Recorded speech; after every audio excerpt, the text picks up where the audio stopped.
Hello everyone, जय हिंद दोस्तों। कैसे हैं आप लोग। मैं शुभम कुमार आप सभी लोगों का स्वागत करता हूं अनअकैडमी इंद्रधनुष पर। जैसा कि आपको पता है 7 AM पे मैं CHSL के लिए आता हूं और 10 PM पे CGL के लिए। ठीक, ये हमारा CGL का नेक्स्ट क्लास है। बढ़ते हैं क्लास की तरफ। उससे पहले देख लीजिए कि अनअकैडमी आपको अप टू 50% तक का ऑफ दे रहा है। ठीक, SSC के एग्जाम सब्सक्रिप्शन पे 24 मंथ का आपको मात्र 4219 में आ रहा है। 12 मंथ का 3750 में आ रहा है। तो आप जल्दी से जल्दी सब्सक्राइब कर सकते हैं। अनअकैडमी आपके लिए 18 जून को 11 AM पे ऑल इंडिया के लिए मॉक टेस्ट ला रहा है। इससे बेनिफिट बहुत है। पहला बेनिफिट तो यही है कि आपको ऑल इंडिया रैंक पता लगेगा। ठीक, जब आप हजारों बच्चों के बीच बैठकर एग्जाम देंगे आपको उसमें रैंक पता लगता है, तो उस हिसाब से आप अपना स्तर देख लेते हैं कि आप किस लेवल तक पहुंचे हैं। ठीक, और उसके बाद फिर इसमें प्राइज फैसिलिटी भी बहुत आकर्षक प्राइज है, देख सकते हैं। 20,000 का टैब है, 20,000 का मोबाइल है, 10,000 का टैब है, 5,000 का वॉच है, 1000 का गिफ्ट वाउचर है 4 to 10 रैंक के लिए। उसके बाद फिर 500 के अमेजन गिफ्ट वाउचर है 20 लगे विनर्स के लिए। तो बहुत ही आकर्षक ऑफर है। एसएससी के इतिहास में CGL 22 के अंदर बिगेस्ट रिजल्ट एवर रहा है। 1000+ सिलेक्शन अनअकैडमी से हुआ है, जिसमें कि टॉप 50 में 2 से ज़्यादा लोग रहे हैं, टॉप 100 में 3 से ज़्यादा लोग रहे हैं, टॉप 1000 में 5 से ज़्यादा लोग रहे हैं अनअकैडमी से। ठीक, अगर जो आप SSC CGL 2024 एग्जाम के लिए के एस्पिरेंट हैं तो आप all India rankers batch Unacademy का ज्वाइन कर सकते हैं। स्टार्ट डेट जो है 15 जून से है। क्या क्या कवर किया जाएगा कोर्स के अंदर वो आप देख सकते हैं हमारे टॉप एजुकेटर्स के द्वारा। ठीक, तो आप जल्दी से जल्दी all India rankers batch join कर सकते हैं। ठीक, ताकि अभी से ही आप तैयारी अपना बूस्ट कर लें कि सिर्फ एक अटेम्प्ट में आप CGL 24 क्लियर कर पाए। ठीक है, मल्टीटास्किंग के लिए सफलता बैच लाया जा रहा है। स्टार्ट डेट जो है 15 जून से है। क्या क्या कवर किया जाएगा कोर्स में वो आप देख सकते हैं हमारे टॉप एजुकेटर्स के द्वारा। SSC एग्जाम्स के लिए अनअकैडमी किन किन चीज़ों का ख्याल रखती है। ठीक, आपको हर बेहतर फैसिलिटी प्रोवाइड करने के लिए अनअकैडमी किन किन चीज़ों का ख्याल रखती है वो आप देख सकते हैं। SSC नोट्स आप कहाँ फाइंड करेंगे, अनअकैडमी ऐप पे जाएंगे, 4 सिंपल स्टेप फॉलो करेंगे, आपको SSC के नोट्स मिल जाएंगे। ठीक है, आगे बढ़ते हैं, धन्यवाद। अब बढ़ते हैं क्वेश्चन पे। पहला नंबर क्वेश्चन क्या बोल रहा है कि if A 9 digit number is divisible by 36, then what is the value of 10x square plus 3y square for the largest possible value of y। एक बात बताइए, 9 डिजिट नंबर सबसे पहले लिख लीजिए। ये क्या है, 7x 79251 बाई 8। तो हाँ, यहाँ आपको x और y का वैल्यू निकालना है। और संख्या डिविजिबल किससे है, 36 से। मतलब 9 इंटू 4 से डिविजिबल है, ये 9 से भी और 4 से डिविजिबल है। तो सबसे पहले 4 के डिविजिबिलिटी का रूल लगा लेते हैं। 4 का डिविजिबिलिटी का रूल सिंपल, कितना भी बड़ा संख्या हो लास्ट के अगर जो 2 डिजिट 4 से डिविजिबल है तो वो संख्या 4 से डिवाइड होगी। ठीक, पर बोल रहा है क्या कि बाई का सबसे लार्जेस्ट पॉसिबल वैल्यू लेना है। तो बाई का सबसे लार्जेस्ट पॉसिबल, किसी भी संख्या का लार्जेस्ट पॉसिबल वैल्यू क्या हो सकता है, 9 हो सकता है। पर ये 98 जो है ना, ये 4 से कटेगा नहीं, तो ये संख्या 4 से डिविजिबल नहीं होगा। तो बाई की जगह पर 9 से छोटा क्या 8, अगर 88 लेते हैं तो ये 4 से कट जाता है। मतलब हमारा क्या हो गया, बाई बराबर 8, ये लार्जेस्ट पॉसिबल वैल्यू बाई का मान आ गया। अब यहाँ से x निकाल लेते हैं। अब ये संख्या क्या है, 7x 7 9 2 5 1, बाई की जगह 8 और 8। ठीक, अब ये 9 से डिविजिबल है। 9 से डिविजिबल का रूल क्या है कि यदि संख्या के अंकों का योग 9 से डिवाइड है, कितना भी बड़ा संख्या हो, तो वो 9 से डिविजिबल होगा। ठीक, पर चूंकि बड़ा संख्या है, इसको 7 7 9 ऐसा करके ऐड कीजिएगा तो थोड़ा सा कंफ्यूजन का चांस रहता है। इसलिए 9 की डिविजिबिलिटी में क्या कीजिए ना कि 9 देख के उसको काट दीजिए। जैसे ये 9 कट रहा है, यहाँ 7 + 2 ये 9 कट रहा है, यहाँ 8 1 9 ये कट रहा है।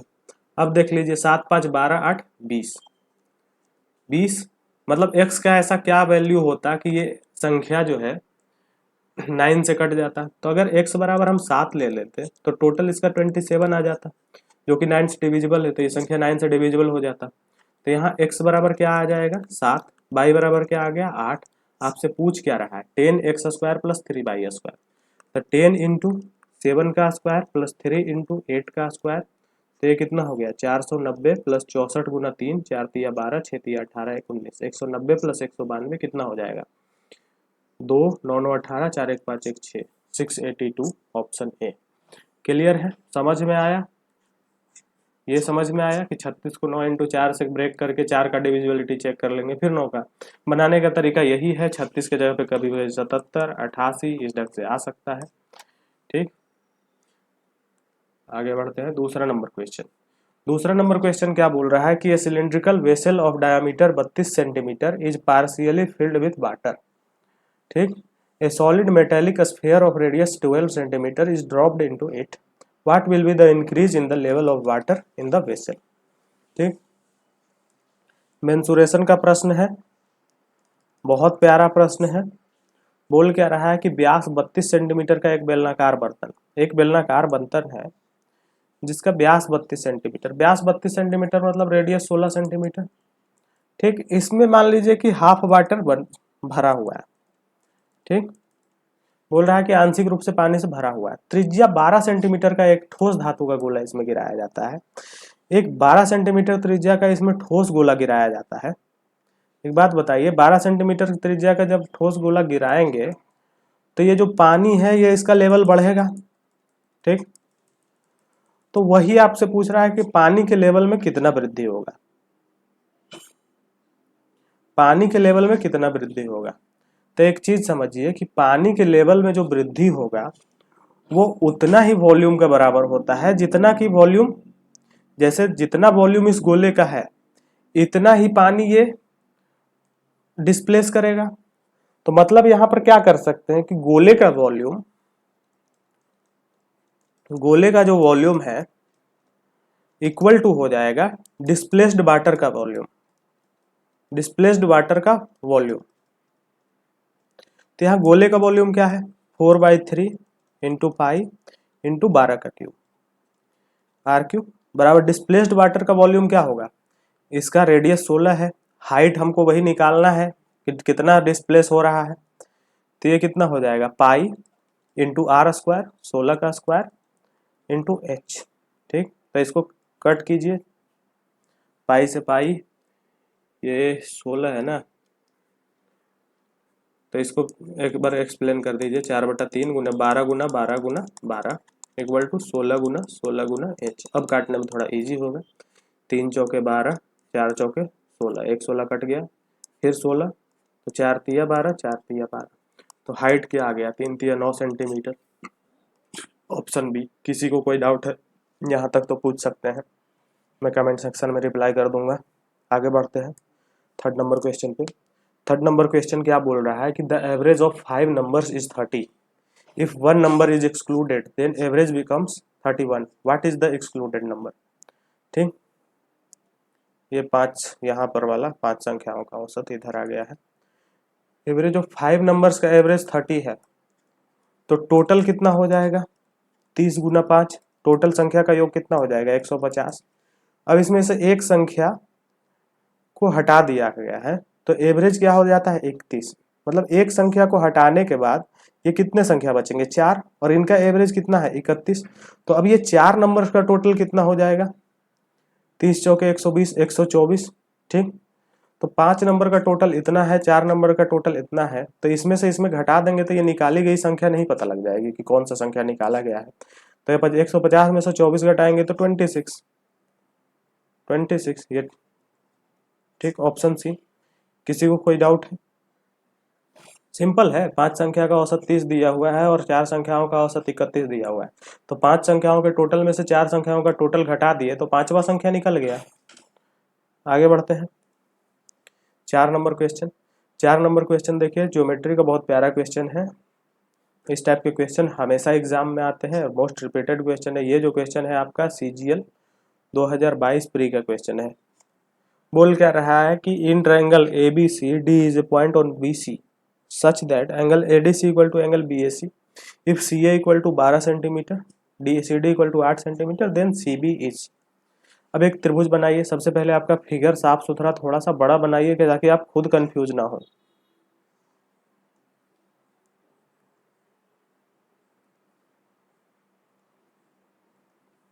ठीक, तो एक ट्रायंगल ABC में D भुजा BC पर इस प्रकार स्थित है, D मान लीजिए कि भुजा BC पर इस प्रकार स्थित है कि angle ADC equal to BAC, ADC ठीक। एंगल हमारा ADC जो होगा वो एंगल BAC के बराबर होगा। ठीक, दिया हुआ है angle ADC equal to angle BAC, ADC और ये BAC। यदि CA बराबर 12, आपको CA दिया हुआ है 12, CD दिया हुआ है 8, CD दिया हुआ है 8, तो आपसे क्या पूछ रहा है? CB बराबर 8, आपसे CB ये पूछ रहा है वाट।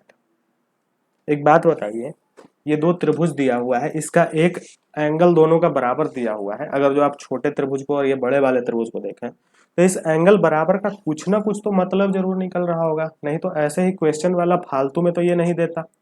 मतलब आपका जो क्वेश्चन सोचने का तरीका ये देखिए, आप अपना बनाइए इस ढंग से कि ये दिया है मतलब इसका कुछ ना कुछ यूज जरूर, नहीं तो वो नहीं देता।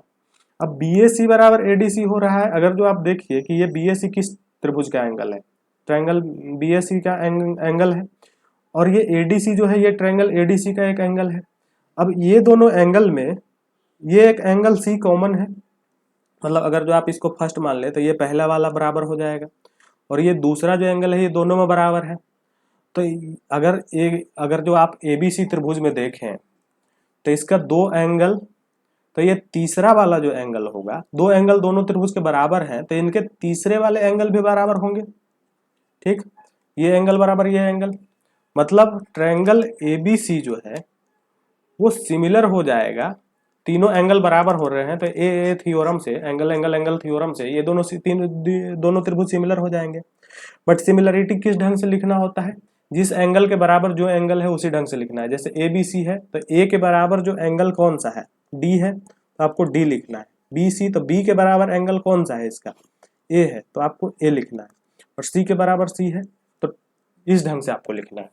अब इस ढंग से जब लिखेंगे, दो ट्रायंगल सिमिलर हो गया तो इसका प्रॉपर्टी क्या है कि साइड का रेशियो सेम होगा, मतलब AB बटा AD इक्वल टू BC बटा AC इक्वल टू AC बटा DC।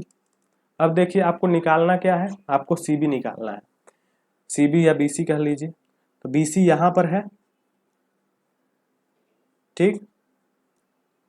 अब देखिए AB पता है आपको? नहीं पता है। AD पता है? नहीं पता है, तो इसको छोड़ दीजिए।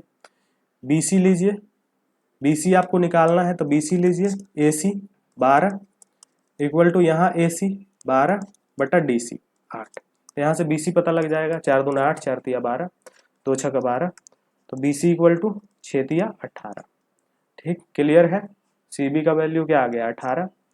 देखिए आपको इस टाइप के क्वेश्चन में सिमिलरिटी ही मिलाना है। सिमिलरिटी मिलाने के बाद इस चीज का सबसे ज्यादा ख्याल रखिए कि ऐसे ही ट्रायंगल ABC को ADC से समरूप नहीं कर दीजिए, सिमिलर नहीं कर दीजिए।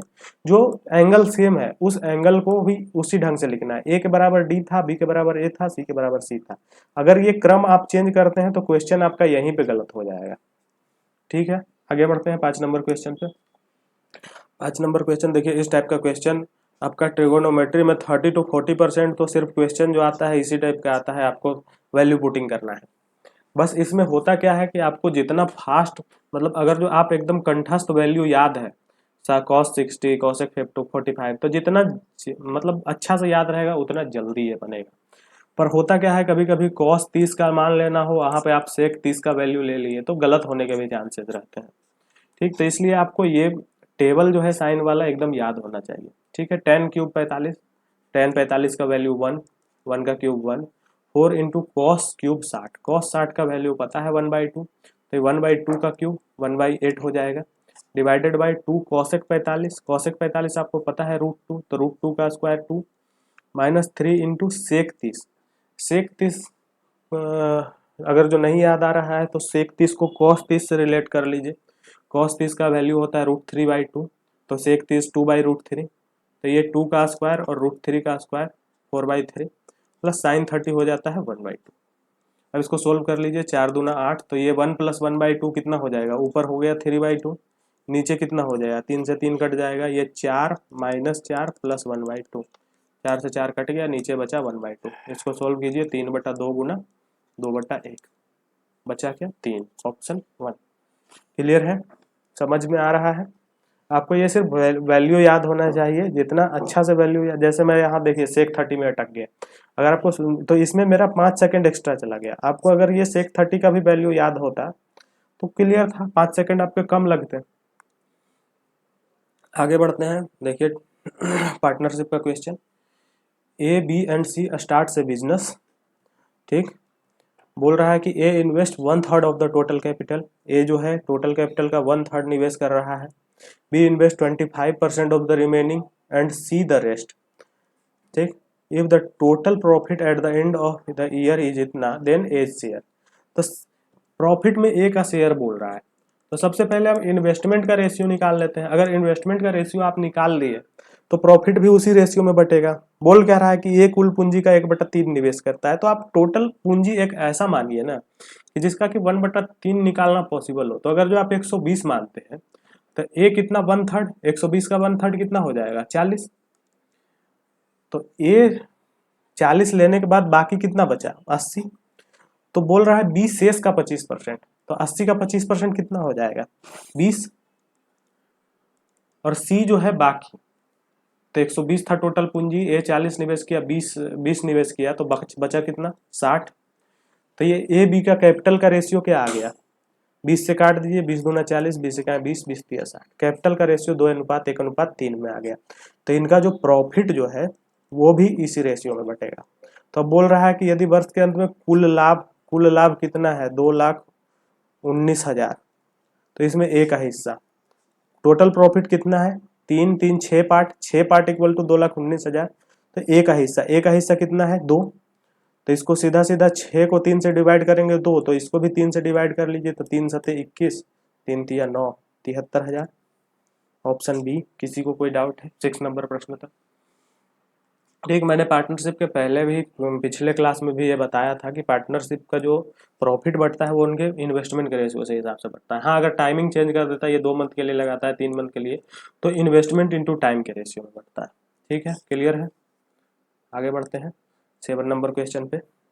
7 नंबर क्वेश्चन क्या बोल रहा है कि a tea seller use to make 50% of profit by selling tea at 9 per cup.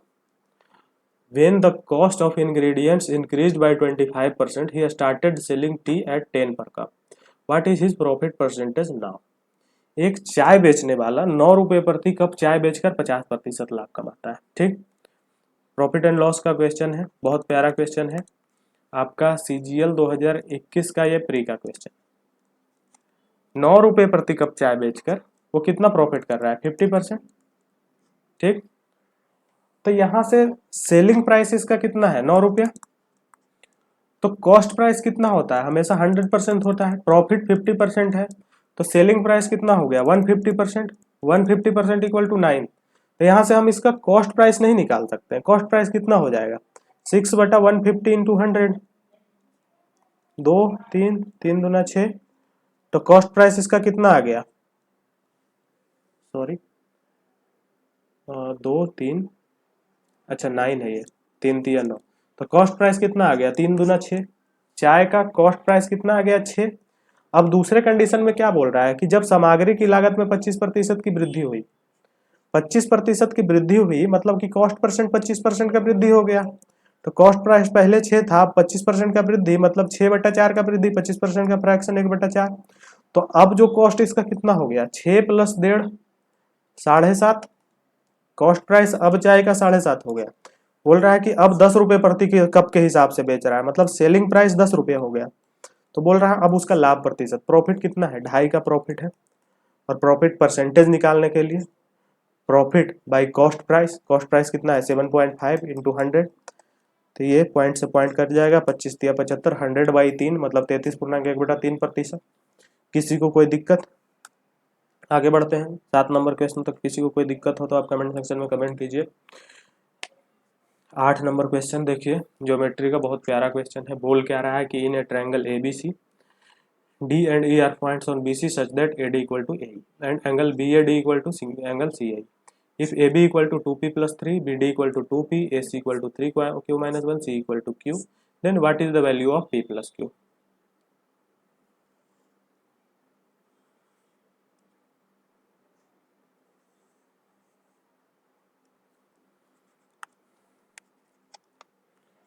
एक त्रिभुज ABC है, उसमें D और E BC पर ऐसे बिंदु हैं, D और E BC पर ऐसे बिंदु हैं, ठीक। डी और ई बी सी पर दो बिंदु ले रहा है कि ए डी बराबर ए ई, मतलब ए डी को मिलाते हैं और ए ई को मिलाते हैं तो ये ए डी बराबर ए ई आपका दिया हुआ है। Angle B A D equal to angle C A E, angle B A D ये वाला angle equal to angle C A E, ये वाला एंगल, ये दोनों एंगल आपको बराबर दे रहा है, ठीक। और बोल क्या रहा है कि A B equal to two P plus three, A B equal to two P plus three, B D equal to two P, A C equal to three Q minus one, three Q minus one, और C equal to Q. तो आपको P plus Q का value पूछ रहा है, ठीक। P plus Q का value पूछ रहा है। एक बात बताइए कि आपको दिया हुआ है कि ए डी बराबर ए, ये दोनों बराबर दिया हुआ है तो इसका कुछ ना कुछ तो यूज होगा। तो यूज क्या होगा, एक ट्रायंगल ए डी में देखिए तो ये वाला एंगल ये वाले एंगल के बराबर हो जाएगा, दो भुजा बराबर है तो ये वाला एंगल ये वाले एंगल के बराबर है।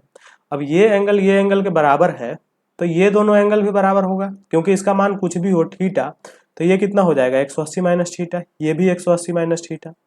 मतलब ये दोनों त्रिभुज को अगर जो आप ध्यान से देखें ए बी डी और ए सी डी, तो दो एंगल बराबर है तो तीसरा एंगल भी बराबर हो जाएगा, angle B equal to angle C, तो ये सिमिलर हो जाएंगे ए बी डी और ए सी डी। बस एंगल चेक कर लीजिए कि उसी रेशियो में होना चाहिए, ए के बराबर ए है, इसका बी के बराबर इसका सी है, ठीक, और इसका डी के बराबर इसका ई है, ए सी ई।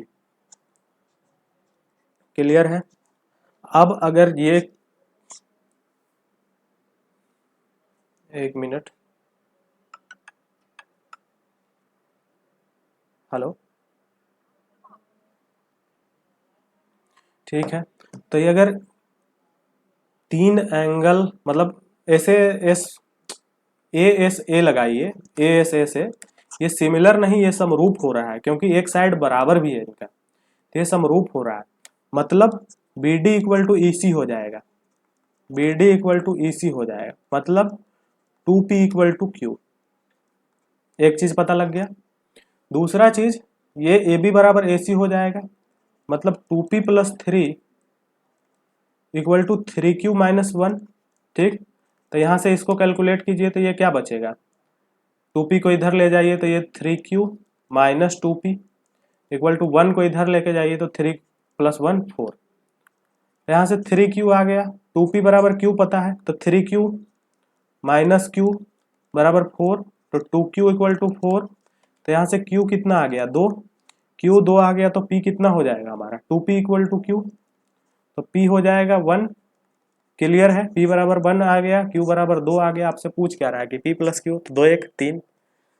क्लियर है, ये समझ में आया। देखिए क्वेश्चन में कुछ भी दिया हुआ है ना, ए डी बराबर ए दिया हुआ है तो इसका कुछ ना कुछ तो मतलब निकलेगा,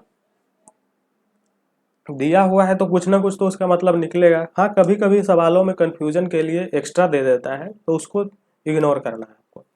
देखिए सिंप्लीफिकेशन का बहुत प्यारा question, what is the value of x, ठीक, एक्स का वैल्यू निकालिए। सिंप्लीफिकेशन बहुत आराम से चलिए थोड़ा सा, क्योंकि क्वेश्चन सिंप्लीफिकेशन के सारे इजी होते हैं, पर अगर जो आपने माइनस प्लस या फिर जो सिंप्लीफिकेशन का जो सिंपल रूल है इन सब चीज़ों को आपने नहीं ध्यान दिया ना तो वो क्वेश्चन गलत हो जाएगा, आपका टाइमिंग भी चला जाएगा और क्वेश्चन के नंबर भी नहीं मिलेंगे। तो इसको गुना कीजिए तो ये कितना होगा, पाँच माइनस पाँच इंटू एक्स बटा पाँच, तो ये कितना पाँच माइनस एक्स हो गया माइनस फाइव, और ये minus minus plus x, minus one by 200 का 20, तो 20 दहे 200, तो ये कितना बचेगा माइनस वन बाई 10 और minus minus plus x by 200। Clear है, बराबर 0.08। तो इसको सोल्व कीजिए, एक्स एक्स कट जाएगा, पाँच माइनस पाँच कट जाएगा, ठीक, बचा क्या, X by 200 equal to 0.08 plus one by ten का वैल्यू कितना हो जाएगा 0.1, तो एक्स बाई 200 इक्वल टू कितना हो जाएगा 0.18। क्लियर है, ठीक। तो एक्स कितना हो जाएगा 0.18 इंटू 200, तो दो पॉइंट से ये पॉइंट कट जाएगा, 18 दूना 36, ऑप्शन डी। क्लियर है 9 नंबर क्वेश्चन तक, किसी को कोई डाउट है। आगे बढ़ते हैं 10 नंबर क्वेश्चन। बोल रहा है कि if the length of a diagonal of a square is A plus B then the area of a square. एक स्क्वायर है इसका डायगोनल का लेंथ आपको दिया हुआ है, diagonal equal to A plus B. तो इस एरिया का स्क्वायर, एरिया का स्क्वायर निकालने के लिए आपको साइड चाहिए, ठीक। तो स्क्वायर का डायगोनल का फॉर्मूला है √2 इंटू ए जहाँ की इसका साइड है, ठीक। तो डायगोनल कितना दिया हुआ है, a plus b equal to √2a, ठीक। तो यहाँ से ए कितना आ जाएगा, अच्छा साइड को हम यहाँ एस मान लेते हैं क्योंकि ए भी दिया हुआ है, साइड को आप एस मान लीजिए। तो यहाँ से एस कितना आ गया, ए प्लस बी बाई √2, ठीक। तो आपको साइड आ गया, तो आपको एरिया ऑफ स्क्वायर नहीं निकाल लेंगे, एरिया ऑफ स्क्वायर क्या हो जाएगा, साइड का स्क्वायर मतलब ए प्लस बी बटा √2 का होल स्क्वायर। ये क्या हो गया, a square plus b square plus 2ab बटा √2 का स्क्वायर 2।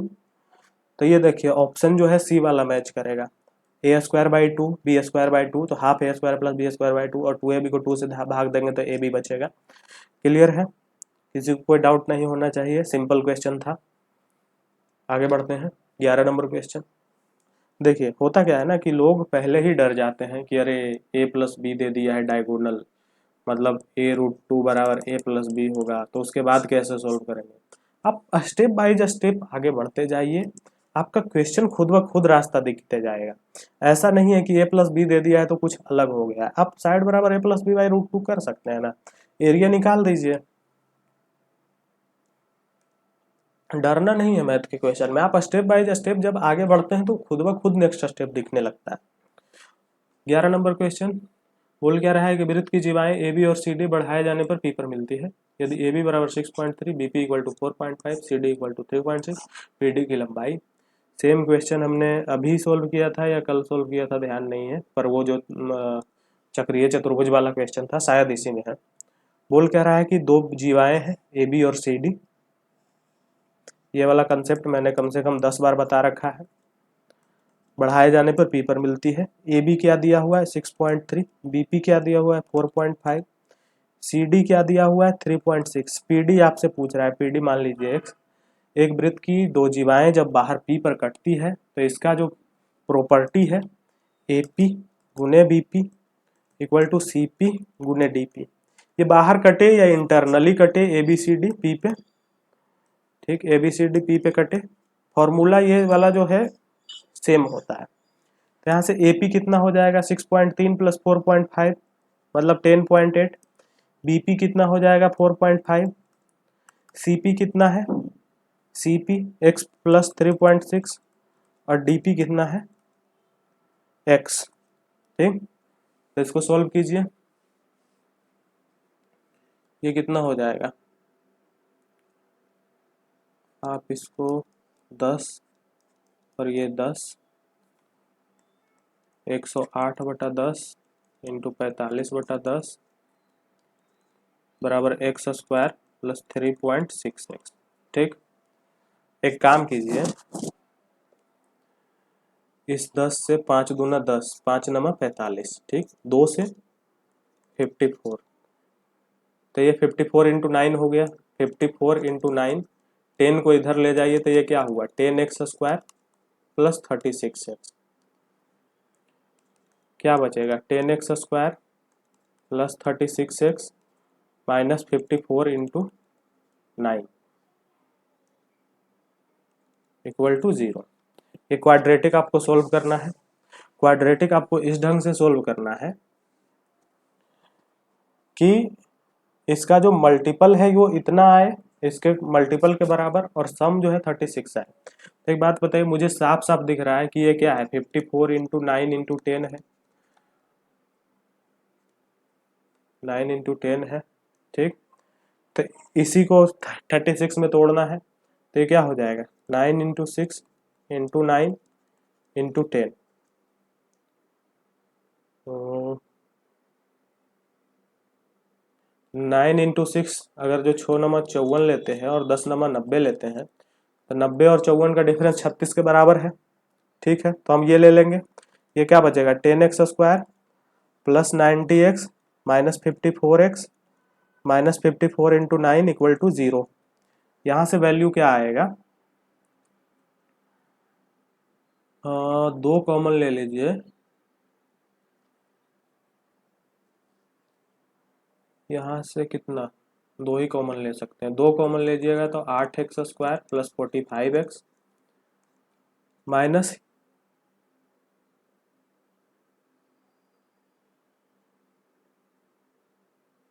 अच्छा सॉरी ये 10x² है, यहाँ से 10 कॉमन ले लेंगे तो क्या बचेगा x² प्लस 9, 10x कॉमन ले लेंगे तो x प्लस 9, सेम उधर 54 कॉमन ले लेंगे तो x प्लस 9, तो x के दो वैल्यू आएंगे -9 और 54/10, माइनस वाला वैल्यू पॉसिबल नहीं है, 5.4 आएगा, ऑप्शन बी। क्लियर है। क्वाड्रेटिक सोल्व करना पड़ा इसलिए थोड़ा सा ये लेंदी हो जाता है, क्वाड्रेटिक जब भी आता है थोड़ा सा लेंदी हो जाता है क्वेश्चन। ठीक है, आज का क्लास कंप्लीट हुआ। मैं फिर से रिपीट करता हूँ, 7 AM पे मुझसे जुड़ सकते हैं CHSL के लिए, 10 PM पे CGL के लिए। रैंकर्स मैथ हमारा टेलीग्राम चैनल है, उसको आप ज्वाइन कर लीजिए। चलिए बहुत बहुत धन्यवाद। जय हिंद।